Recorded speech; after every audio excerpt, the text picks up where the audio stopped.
All eyes are on Atlantic City as the Queen of Resorts scrambles to deal with a rapidly approaching liquidity crisis.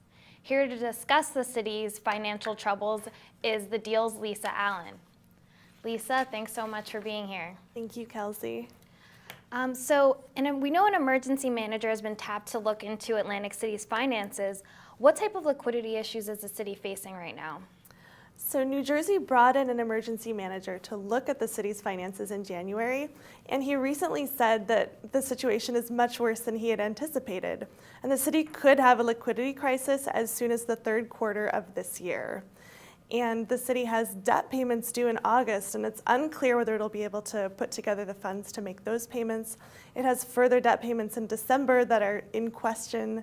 And so the emergency management team is working really hard to restructure obligations out of court and to talk to all of the different stakeholders and conduct negotiations in a really short amount of time. And that has some sources worried that the city might not be able to swing it, that it might have to file for Chapter 9 bankruptcy.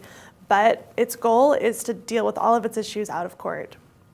Wow, so it seems like things are really, really dire there. I know that one major issue the city is facing is a dispute about the way taxes are set up for the casinos right now. Do you think that that dispute will continue, or there's a way to kind of resolve things? That's a very good question, because the tax revenues from casinos are the lifeblood of the municipal finances there. So it's been a big problem for Atlantic City that there are fewer people coming to the casinos are bringing in less money, and right now the taxes are structured as property taxes. So when these casinos reassess their properties every year and find out that the values have declined significantly, they appeal the taxes that they paid to the city, and then the city has to come up with this unexpected money to repay the casinos, and it has actually taken on new debt in order to do this. And there are more tax appeals this year. So the politicians are trying to find a way to fix that problem and make the casinos pay the city in a different way.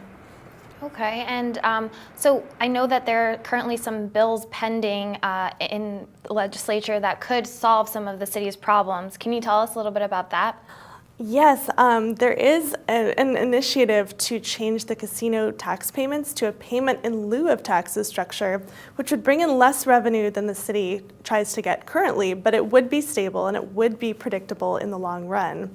There's some other bills that are intended to help the city by redirecting money toward debt service. One of them is kind of controversial because it would redirect money away from a fund that helps, market and support Atlantic City and try to bring people in on the tourist side. And, some people think that that money should keep going toward that purpose, but it is needed for debt service. The emergency manager is also trying to convince the state of New Jersey to provide more aid to Atlantic City. And it's unclear how much New Jersey will be able to do because its own budget isn't looking that great. And there are other initiatives such as delaying pension and health payments. So it's a lot of different pieces that are trying to, come together in a very short amount of time. Got it. So that's something that we'll definitely be watching closely as you continue to report on it. Thanks.